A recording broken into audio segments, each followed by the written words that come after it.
Hi, I'm ED-SKaR, and as most of you know, I've done an awful lot of shooting in my life. And one thing I've really always wanted was a beautifully ornate firearm with gold inlay and engravings and carvings in the wood furniture and all of that kind of beautiful craftsmanship that goes into building something like that. Unfortunately, given that I live in the UK, if I ever owned something like that, it would be probably a Browning double-barreled over-under shotgun. It would probably cost more than my life savings, and it would probably spend its entire life inside of a locked metal box, which kind of defeats the point of having something that looks nice. Now, I've also played a lot of airsoft, and having an ornate and fancy detailed airsoft gun is something that I have looked into several times, but also something that I never really got round to. So a couple of years back I started to get into shooting Nerf as well, and these are all made with very cheap plastics, so they're very easy to modify and carve and add things to. So perhaps I can start making my own, and I got an idea from Kitten Claws about using my 3D pen, the 3D pen here, to actually draw on some of the kind of inlay that I've always wanted. If I was a proper YouTuber, I'd have an introduction right here, but I'm not, so I don't.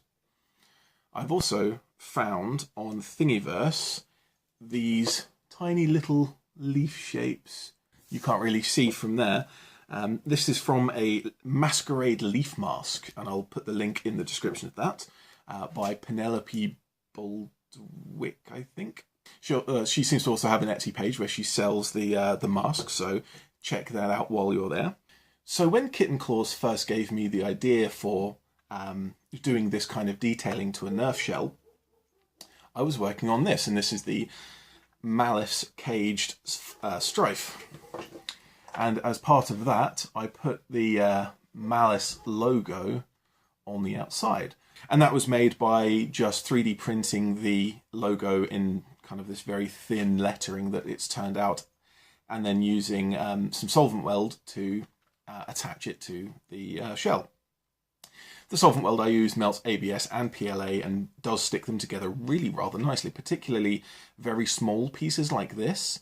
When the solvent starts to melt things and you press it in, it really does make a good bond on something like this.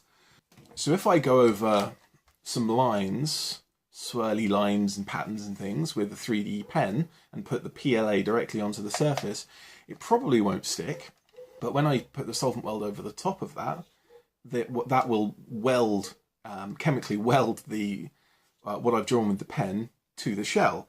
And then if I also put on these little leaves that I've printed off, I can probably make this my prettiest gun ever. Now, I have, of course, not gone into this completely blind, and I have done at least a little bit of testing first. So what I have here is a bit of a deploy that I've cut bits out of and used it for various other reasons and testing as well. For the 3D pen work today, I've drawn on this kind of squiggle. So at this end here, you can kind of see that it peels off of the plastic almost immediately, nothing really holding it on. However, once it is off, it does hold its shape. If I just snap a bit off for you.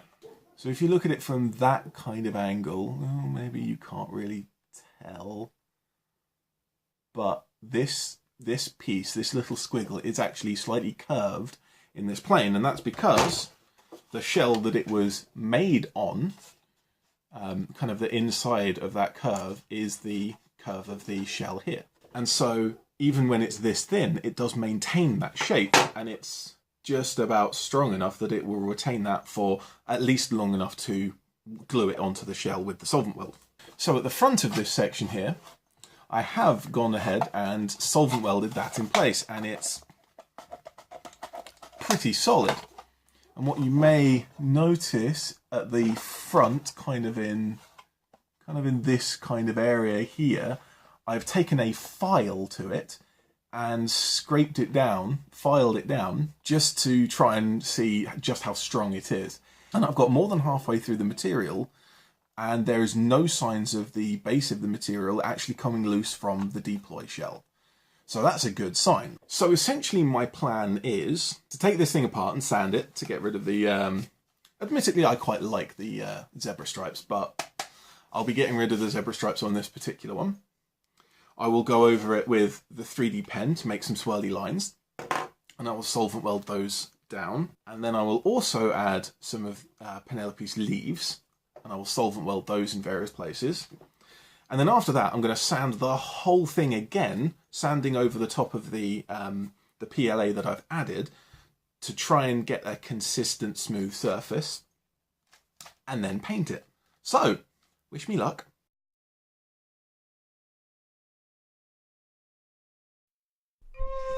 So I cut this into a bit of a time lapse just to kind of quickly show the process that I used rather than spending far too much time on it. The leaf pieces I held over the soldering iron that's propped up in the top right hand corner there. PLA melts at sort of 180 degrees, but it goes soft at a much lower temperature than that. And we found out that rather unfortunately in summer, when a lot of 3D printed accessories were warped and destroyed.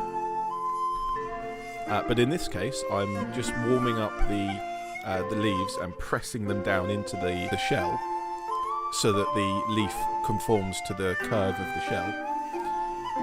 Solvent welding the leaf in place, and then using the 3D pen to draw the kind of the vines around, and trying to get a nice smooth wiggle, but that was kind of difficult.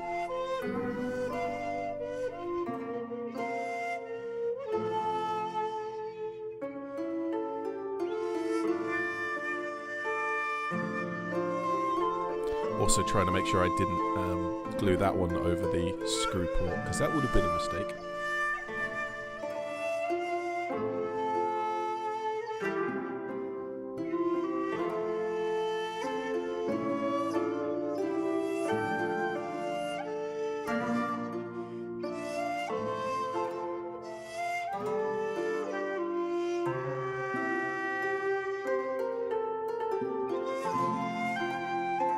So if you notice for this, the vine for this last leaf here, I make a horrible mess of it, and I'm so unhappy that I take the pliers and just peel it off. So before you actually put on the solvent weld, the PLA comes off fairly easily even from the pen. But once you put the solvent weld on, it kind of melts together with the shell and pretty solidly sticks.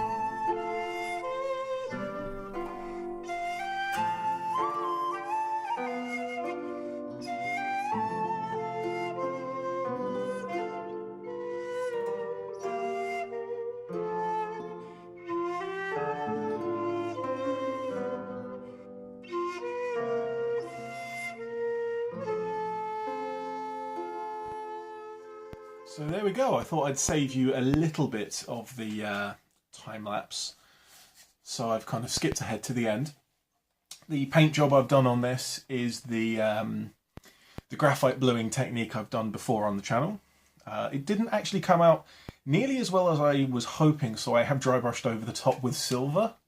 Also of note is the purple, orange, pink and blue mismatch of colours of this particular 5x5. Unfortunately, while I really love the Rebel line, the really sleek gun shells that look awesome and paint up really nice as we've done here, all of the parts that are hard to paint, the kind of rubbery plastic bits and the moving components, are all different colours. It's just about the only problem I have with the 4 Victory, which is my favourite pistol of all.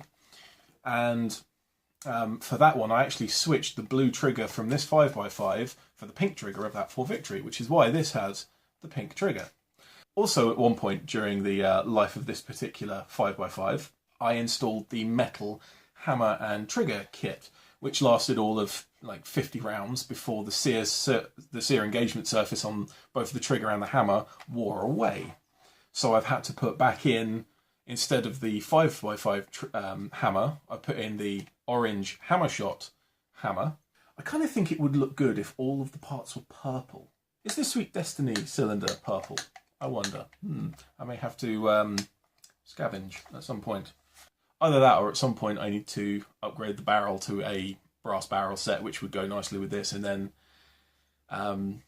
maybe some resin cast trigger and hammer for this, and then paint the other bits, because the kind of the rail and the sling loop aren't really, like, they'll take paint well enough. However, to talk about the actual point of this video, using both 3D components and the 3D pen, I'm using the box of the 3D pen as a camera stand at the moment, which is why I don't have it to show you. That was a mistake. So I did mention that I was using a soldering iron to heat up some of the components, and obviously safety concerns, be careful when you're doing something like that. Soldering irons get very hot, it's kind of the point. But the PLA does melt, and these particular parts were taking kind of 5 to 7 seconds before they started to curl up, and then I hold them on and just press them down, wait for a few seconds for them to cool.